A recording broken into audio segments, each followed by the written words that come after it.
నువ్వు మా అమ్మవి. ఈ ఊరే నా పుట్టిల్లు. ఈ ఊరు పచ్చగా ఉంటే నా కాపురం కూడా పచ్చగా ఉంటుంది. నీ సత్యంతో ఈ ఊరినెప్పుడూ కాపాడమ్మా.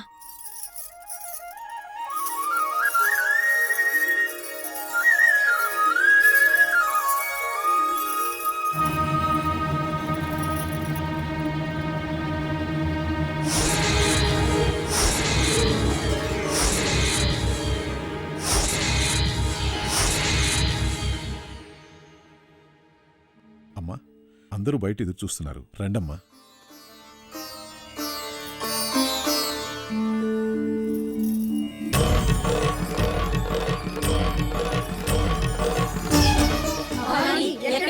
ఎక్కడికమ్మా వెళుతున్నావు? విజయ వెంటే నేను వెళ్ళాలి. ఏమిటి ఆతృత? ఆమె భర్తకు ప్రాణగండమైన 5 దుర్దినాలు విజయ పసుపు కుంకుమలను తరుముతున్నాయి. మరి అంత దురదృష్టం చేత ఆమెకెందుకు 3 ముళ్ళు వేయించావు?